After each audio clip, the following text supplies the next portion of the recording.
ಉಳ್ಳಾಲದ ಬೆಳ್ಮ ಗ್ರಾಮದಲ್ಲಿ ಅಕ್ರಮ ಮಣ್ಣು ದಂಧೆ, ಸ್ಥಳದಲ್ಲಿದ್ದ ದೈವದ ಕಲ್ಲು ತೆರವು, ಗ್ರಾಮಸ್ಥರ ಅಳಲು, ಅಧಿಕಾರಿಗಳ ಮೌನ.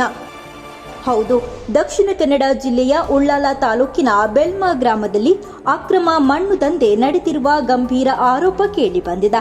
ಸರ್ವೆ ನಂಬರ್ 54ರಲ್ಲಿ ಯಾವುದೇ ಮಾನ್ಯ ಪರವಾನಗಿ ಇಲ್ಲದೆ ಭಾರೀ ಪ್ರಮಾಣದಲ್ಲಿ ಮಣ್ಣನ್ನು ತೆಗೆಯಲಾಗ್ತಾ ಇದ್ದು, ಈ ವೇಳೆ ಸ್ಥಳದಲ್ಲಿದ್ದ ದೈವದ ಕಲ್ಲುಗಳನ್ನು ತೆರವುಗೊಳಿಸಲಾಗಿದೆ ಎಂಬ ಆರೋಪ ಸ್ಥಳೀಯರಿಂದ ಕೇಳಿಬಂದಿದೆ. ಈ ಘಟನೆ ಸಾರ್ವಜನಿಕರ ಆಕ್ರೋಶಕ್ಕೆ ಕಾರಣವಾಗಿದೆ.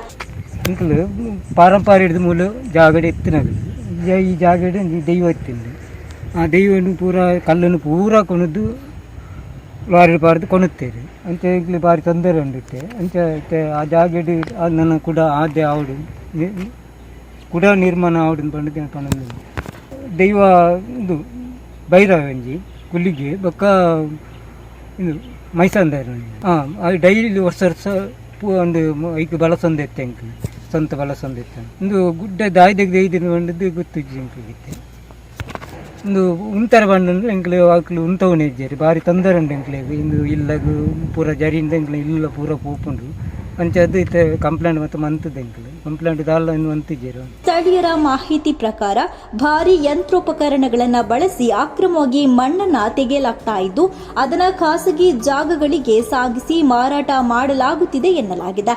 ವಿಶೇಷವಾಗಿ ಸರ್ವೆ ಪ್ರಕ್ರಿಯೆ ಪೂರ್ಣಗೊಳ್ಳುವ ಮುನ್ನವೇ ಈ ಚಟುವಟಿಕೆಗಳು ಮುಂದುವರೆದಿರುವುದು ಹಲವು ಅನುಮಾನಗಳಿಗೆ ಕಾರಣವಾಗಿದೆ. ಇನ್ನಷ್ಟು ಆತಂಕಕಾರಿ ಸಂಗತಿ ಅಂತ ಹೇಳಿದ್ರೆ, ಈ ಅಕ್ರಮ ಚಟುವಟಿಕೆಯಲ್ಲಿ ಗ್ರಾಮ ಪಂಚಾಯಿತಿ ಅಭಿವೃದ್ಧಿ ಅಧಿಕಾರಿ, ತಹಶೀಲ್ದಾರ್ ಹಾಗೂ ಜಿಯೋಲಾಜಿಸ್ಟ್ ಅಧಿಕಾರಿಗಳ ಶಾಮೀಲು ಇರುವ ಸಾಧ್ಯತೆ ಕುರಿತು ಸ್ಥಳೀಯರು ಅನುಮಾನವನ್ನ ವ್ಯಕ್ತಪಡಿಸಿದ್ದಾರೆ. ದೀರ್ಘಕಾಲದಿಂದ ಈ ಕಾರ್ಯ ನಡೆಯುತ್ತಿದ್ದರೂ ಯಾವುದೇ ತಡೆ ಕ್ರಮ ಕೈಗೊಳ್ಳದಿರುವುದು ಸಾರ್ವಜನಿಕರ ಪ್ರಶ್ನೆಗೆ ಕಾರಣವಾಗಿದೆ.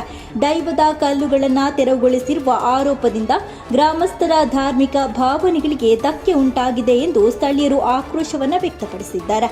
ಈ ಕುರಿತು ಲೋಕಾಯುಕ್ತ ಮತ್ತು ಮುಖ್ಯಮಂತ್ರಿ ಕಚೇರಿಗೆ ದೂರನ್ನು ಸಲ್ಲಿಸಲು ಸ್ಥಳೀಯರು ಮುಂದಾಗಿದ್ದು, ಸಂಬಂಧಪಟ್ಟ ಅಧಿಕಾರಿಗಳು ತಕ್ಷಣ ಸ್ಥಳವನ್ನು ಪರಿಶೀಲನೆ ನಡೆಸಿ ಸೂಕ್ತ ಕ್ರಮವನ್ನು ಕೈಗೊಳ್ಳಬೇಕೆಂಬ ಆಗ್ರಹ ವ್ಯಕ್ತವಾಗಿದೆ. ಸದ್ಯಕ್ಕೆ ಅಕ್ರಮ ಮಣ್ಣು ದಂಧೆಗೆ ಯಾರ ಬೆಂಬಲವಿದೆ, ಜೊತೆಗೆ ಅಧಿಕಾರಿಗಳ ಮೌನದ ಹಿಂದಿನ ಕಾರಣವಾದರೂ ಏನು ಅನ್ನೋದು ಪ್ರತಿಯೊಬ್ಬರ ಪ್ರಶ್ನೆಯಾಗಿದೆ.